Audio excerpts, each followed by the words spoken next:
Nicolas, le gouvernement est formel, pas de hausse de la TVA ou de la CSG. Attention aux mots, pas de hausse de la TVA ou de la CSG pour combler les déficits de l'État, mais on pourrait les augmenter pour autre chose, par exemple pour travailler sur le coût du travail. En tout cas, j'ai une certitude qu'elle soit sociale ou pas sociale, je pense qu'on n'a pas fini d'entendre parler de la TVA et de la CSG. Alors c'est bien d'avoir les certitudes, mais pourquoi au final?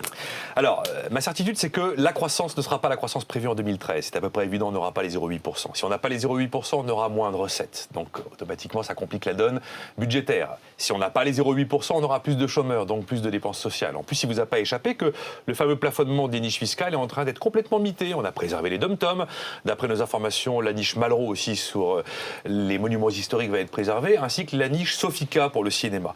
Et puis donc, globalement, si on regarde l'équation budgétaire 2013 telle qu'elle nous est présentée, elle n'est plus tenable. Tenir 3% de déficit public fin 2013 avec 0,8% de croissance totalement hypothétique et la promesse d'inverser le chômage et de passer sous 3 millions de chômeurs, ça ne tient pas, ça n'est plus possible. Donc il faudra des milliards, beaucoup de milliards et très vite. Alors Nicolas, pourquoi recourir à la TVA et la CSG? Parce que c'est génial la TVA et la CSG. Ce sont les seuls impôts qui permettent de générer énormément de rendement avec un minimum de douleur. Ce sont les deux seuls bons impôts, car ce sont les impôts à assiette large et à taux bas. Nous en avons deux, ce sont la CSG et la TVA. La TVA, c'est la première recette de l'État. 140 milliards de recettes par an. C'est-à-dire 3 fois l'impôt sur le revenu.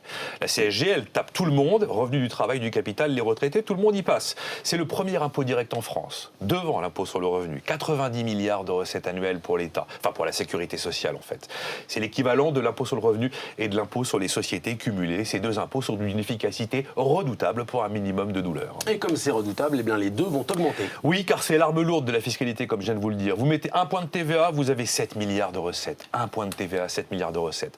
Vous mettez un point de CSG, vous avez 11 milliards de recettes d'un coup. Elles sont là, les solutions massives, véritablement, pour répondre à l'équation budgétaire impossible. Alors, d'ailleurs, regardez le niveau de protection sociale qu'on a en France justifierait qu'on soit déjà à 25% de TVA, comme le Danemark, comme la Suède. Maintenant, il y a une alternative si on veut éviter de toucher à la TVA et à la CSG.